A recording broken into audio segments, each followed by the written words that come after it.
Stay positive, am I right, Simon? Choosing positivity isn't always the easiest, especially when all you can think about is the negative things and you seem to just be like surrounded by a whole bunch of negative things. And I definitely have a very hard time lately, especially with staying positive. It's been a huge goal of mine to be more positive and not always think about the negative, which is something that I catch myself often doing. And sometimes it's literally me thinking badly about a conversation I had with somebody, or school, or even the weather. Like when it's summer, I want it to be winter, or winter, I want it to be summer. Like sometimes I always find something to complain about, which is something I've been working on, is to be content in what I'm doing now, where I am now, and like the season that I am in now, and to make the most of it.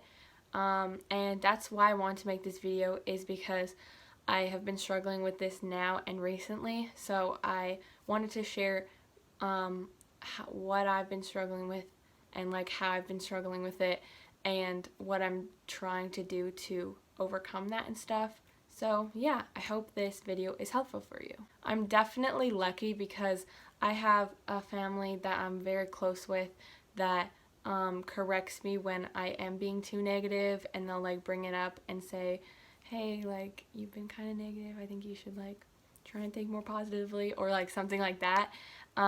It's like so helpful to have people there for you to correct you and set you back on the right path, because otherwise I could be doing so many bad things right now and I wouldn't even notice it, and it would just keep getting worse. But they're there for me to help me and make sure I correct my mistakes. And something I've been doing recently to be more positive is whenever I start overthinking or being negative about a situation, I will just try to tell myself that it's like I shouldn't be thinking this way, and to just speak positively and truthfully to myself.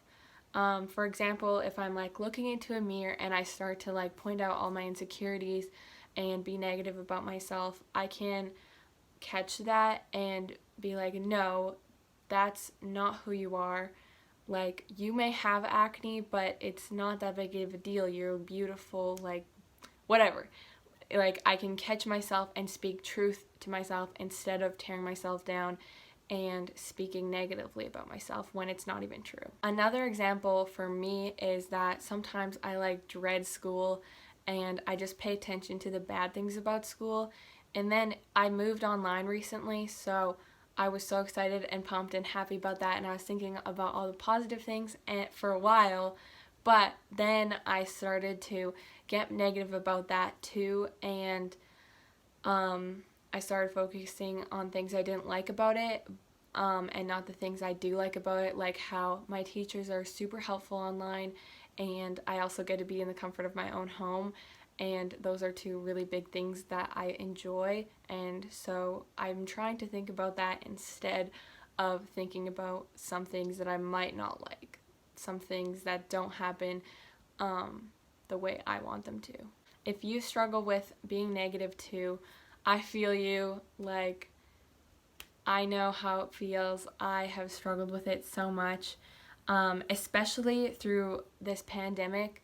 It sometimes feels like there's nothing to be positive about because we're literally in a pandemic. Like, so many things have been taken away from us, and some of them we might not even get back, which is really sad and kind of scary to think about. But even in the midst of this pandemic, we can still think about positive things. Like, even when I go on a run by myself, I can see the wind blowing through trees and enjoy the little things like a bird flying ahead of me, and I can just find joy in that.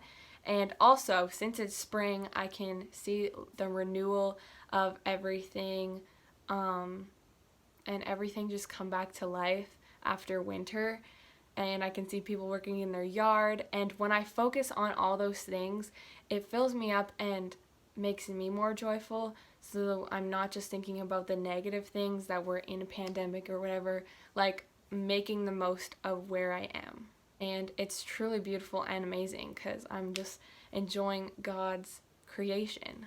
My brother read this book recently called The Happiness Advantage, and I haven't read it yet, but it's definitely on my list of books to read. And I don't really usually read books that are like instructive or whatever, or like true, I don't even know, like factual books. I don't usually read those. They're not like my cup of tea. I like novels better, but I definitely want to read this because what he's been telling me about it has been so helpful for me, and so I want to share that with you too. And you should also read it. Yeah, you should also read it. One of the things he told me was the Tetris effect, and that's when you do something repeatedly over and over, your brain starts to see that in everything you do.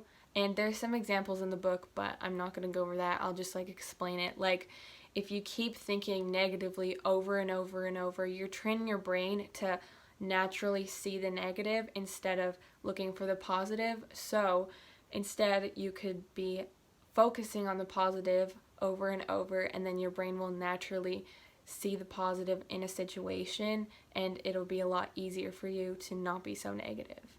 Another thing was ways to become more positive, and some of the points in the book that are proven to help you be more positive are: number 1, meditate; number 2, find happiness in finding something exciting to look forward to, which I sort of agree with, but at the same time, that's another struggle with mine, is not enjoying the moment, just looking to the future.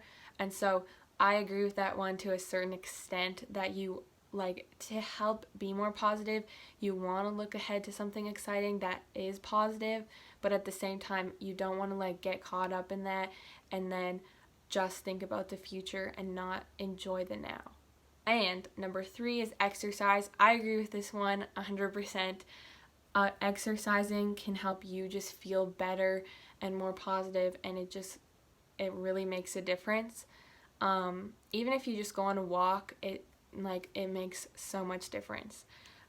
Spend money on experiences and on other people, not on things. For me, this one is like, do something nice for somebody, like maybe buy them a Starbucks drink or whatever they like, instead of spending it on like a shirt, unless you need a shirt, but like that can help you be more positive, because for me, I definitely know that when I do things for other people, it makes me so happy and joyful and definitely more positive, and I feel so good after that.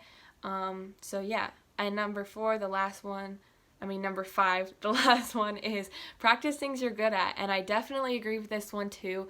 To be more positive, you can do things that you're good at or that you enjoy. It doesn't even have to be if you're good at it. For me, this is probably painting, or like my last video, embroidering. And yeah, those are really good things that I definitely think you should read this book if you haven't, and I'm going to read it too, so we can read it together. I love these ideas, and I'm definitely trying to work on applying them to my own life, and being more positive, and I hope that they helped you out too, and I hope that this whole video helped you, and that you know how to now change your mindset to be more positive. So, in conclusion, stay positive! And since it's Easter tomorrow, I'm also going to be posting another video, so that's why I'm posting this one today on Saturday. That's the plan, is posting this on Saturday and the other video on Sunday, because I wanted to make one like Eastery and fun. So yeah, go check that out tomorrow. Hope you enjoy.